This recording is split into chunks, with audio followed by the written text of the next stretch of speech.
వ్యాప్తంగా చంద్రబాబు నాయుడు, లోకేష్, పవన్ కళ్యాణ్ గారు యువతకు చేసిన మోసాన్ని, నిరుద్యోగులకు చేసిన మోసాన్ని ఎండగడుతూ ప్రతి కలెక్టరేట్ వద్ద కూడా యువత భారీ ఎత్తున ఈ రోజు ధర్నా చేస్తూ కలెక్టర్లకి మెమరాండం ఇవ్వబోతుంది. ఎందుకంటే చంద్రబాబు నాయుడు కూటమి ప్రభుత్వం తమ మేనిఫెస్టోలో మొదటిదిగా ఉద్యోగం ఇస్తాం లేదా నిరుద్యోగ భృతి ఇస్తామని చెప్పి కూడా సంవత్సరం అవుతున్న ఒక్కరికి కూడా ఈ రోజు ఉద్యోగం ఇవ్వలేదు. ఈ రాష్ట్రంలో 1,60,00,000 ఇళ్లున్నాయి. మరి ఆ ఇళ్లలో ఉన్న నిరుద్యోగుల పరిస్థితి ఏంటి? ఇప్పటి వరకు ఉద్యోగం ఇవ్వలేదు. అలాగే చంద్రబాబు నాయుడు మొదటి సంతకం చేసిన డిఎస్సిలో ఇప్పటి వరకు ఒక టీచర్ని కూడా భర్తీ చేయలేదు. లోకేష్ గారేమో జనవరిలో జాబ్ క్యాలెండర్ రిలీజ్ చేస్తానని చెప్పాడు. ఇప్పుడు జూన్ వచ్చింది. అంటే క్యాలెండర్ లో సంవత్సరం మారుతుంది తప్ప లోకేష్ గారు ఇస్తానన్న జాబ్ క్యాలెండర్ అయితే రాలేదు. అలాగే పవన్ కళ్యాణ్ గారు తాము అధికారంలో వచ్చిన తర్వాత ఆయన తన ప్లీనరీలో చెప్పారనుకుంటా, ప్రతి నియోజకవర్గంలో 500 మందికి యువత అంటే మహిళ గాని మగవాడు గాని నిరుద్యోగులకి 10 లక్షల రూపాయలు ఒక్కొక్కరికి ఇస్తాం, స్వయం ఉపాధి పెట్టుకోవచ్చు అని చెప్పారు. ఇప్పటికీ కూడా ఒక్కరికి కూడా ఇవ్వలేదన్నది నిజం. సో ఈ రాష్ట్రంలో ఉన్న నిరుద్యోగుల్ని అలాగే విద్యార్థుల్ని మోసం చేస్తూ వాళ్ళు మాత్రం ఈరోజు అధికారాన్ని ఎంజాయ్ చేస్తున్నారు. ఈరోజు ఈ రాష్ట్రంలో ఉండి ఓటేసిన నిరుద్యోగులు, విద్యార్థులు ఉద్యోగాలు లేక, నిరుద్యోగ భృతి లేక, కాలేజీలకు వెళ్లే వాళ్ళకి ఫీజు రియంబర్స్మెంట్ లేకుండా, అమ్మఒడి వేసే వాళ్ళకేమో అమ్మఒడి సక్రమంగా రాకుండా ఏ విధంగా కష్టపడుతున్నారో మనం చూస్తున్నాం.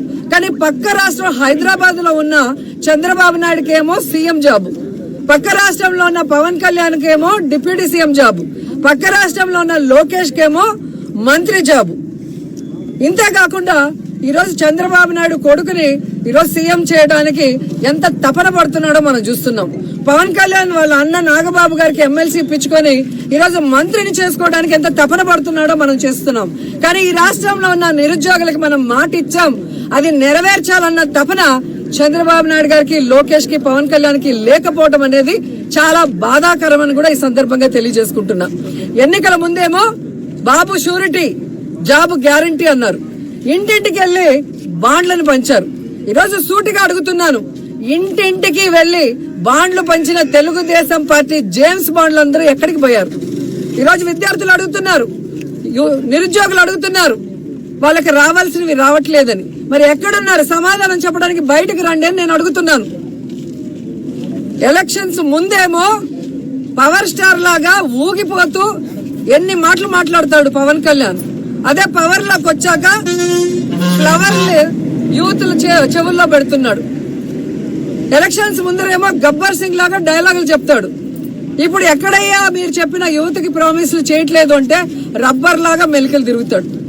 ఈ రోజు యువత ఎదుగుతున్నారు. మొన్ననే మీరు చూశారు, డిప్యూటీ సీఎం కనపడటం లేదు అని ఫ్లెక్సీలతో చాలా మంది తిరుగుతున్నారు. ఎక్కడయ్యా మీరు యువతకి ఉద్యోగ అవకాశాలు దొరకట్లేదు అంటే నేను హరహర మల్లు డబ్బింగ్ బిజీలో ఉన్నాను అంటాడు. మరి 10 లక్షలు ఒక నిరుద్యోగికి ఇస్తాం స్వయం ఉపాధికి, ఎక్కడయ్యా మీరు అని వాళ్ళ పార్టీ వాళ్ళని అడిగితే ఆయన ఓజీ షూటింగ్ లో బిజీగా ఉన్నాడు అంటారు. ఇంకొకరు వెళ్ళి నిరుద్యోగ భృతి అన్న ఇవ్వండి అయ్యా, ఉద్యోగం ఇచ్చే లోపల 3,000, ఇప్పటికే 13 నెలలు అంటే 13 × 3,000 బాకీ ప్రతి కుటుంబంలో ఉన్న నిరుద్యోగికి అంటే ఆయన ఉస్తాద్ భగత్ సింగ్ షూటింగ్ లో చాలా బిజీ, మా ఫోన్ కే అందటం లేదని జనసేన వాళ్ళు అంటున్నారు. ఇంతకన్నా సిగ్గుచేటు ఏమైనా ఉందా? సో సూటిగా చెప్తున్నాం చంద్రబాబు నాయుడు గారికి, పవన్ కళ్యాణ్ కి, లోకేష్ కి, ఈ రాష్ట్రంలో ఉన్న నిరుద్యోగుల ఓట్లు వేసుకుని వాళ్ళను మోసం చేస్తే ఎవరు ఊరుకునే పరిస్థితి లేదు.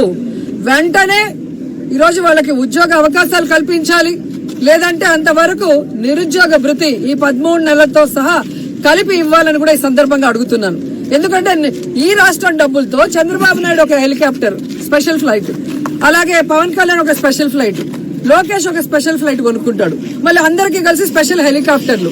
ఈ దుబారా ఖర్చులకి డబ్బు ఉంది కానీ యువతకి నిరుద్యోగ భృతి ఇవ్వమంటే డబ్బు లేదు అంటే ఎవరు ఊరుకుంటారు?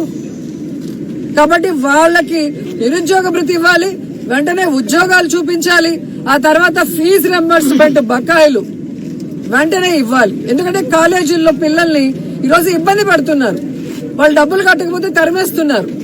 ఈరోజు వాళ్ళు చదువుకోకుండా ఇళ్లలో కూర్చుంటే వాళ్ళ కుటుంబాలు ఎలా బాగుపడతాయన్న ఆలోచన వీళ్ళకి లేదని నేను ప్రశ్నిస్తున్నా. కాబట్టి వైఎస్ఆర్ కాంగ్రెస్ పార్టీ ఈ యువత పోరుకి సంఘీభావం తెలియజేస్తున్నాం.